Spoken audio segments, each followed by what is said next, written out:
tetea mazingira.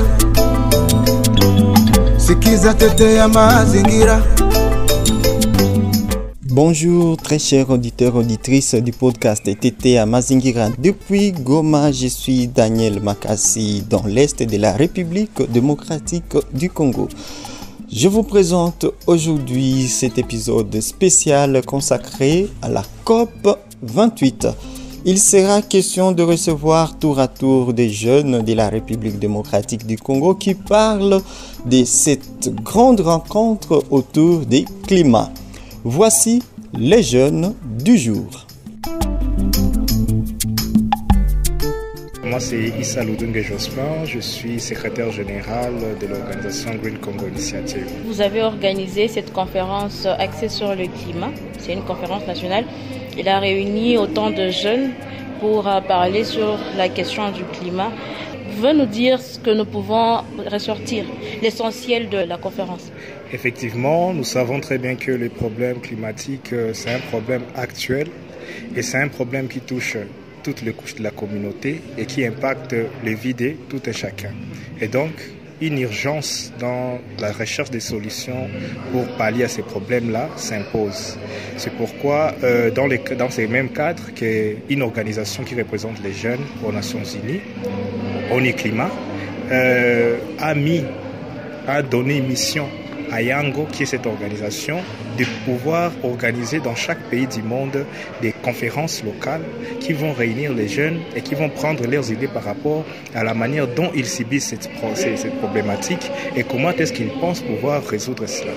Et c'est dans ces cadres que nous aussi, nous avions pu avoir l'opportunité, Green Congo Initiative, pour organiser cette conférence ici en RDC, en cette date. Et beaucoup de solutions, beaucoup de propositions s'en est sorti. Et nous projetons à l'avenir prochain de collecter tout ce qui a été dit ici pour faire ce qu'on appelle une note de déposition qu'on aura à envoyer à l'organisation Yango pour qu'elle dépose ça aux prochaines conférences des partis COP pour une prise en considération des voix de la jeunesse congolaise. Pourquoi avoir choisi la jeunesse, surtout comme cible de cette conférence? Effectivement, parce que la jeunesse, c'est l'avenir de demain.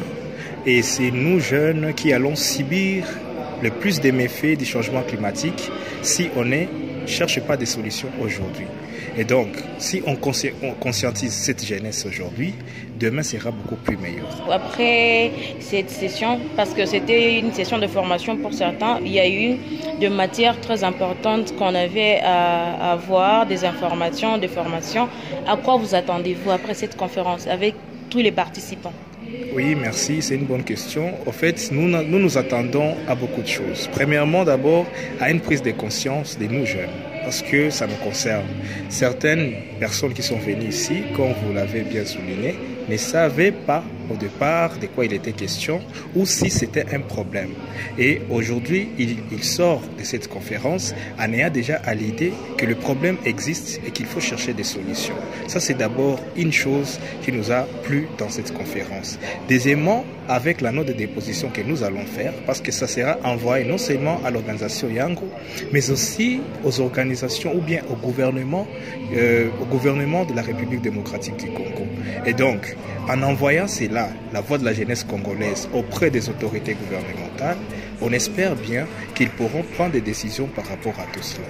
C'est le bien fondé de cette conférence. Et en troisième lieu, la note de déposition envoyée au niveau de UNFCCC, donc la Convention cadre des Nations Unies sur le changement climatique, dans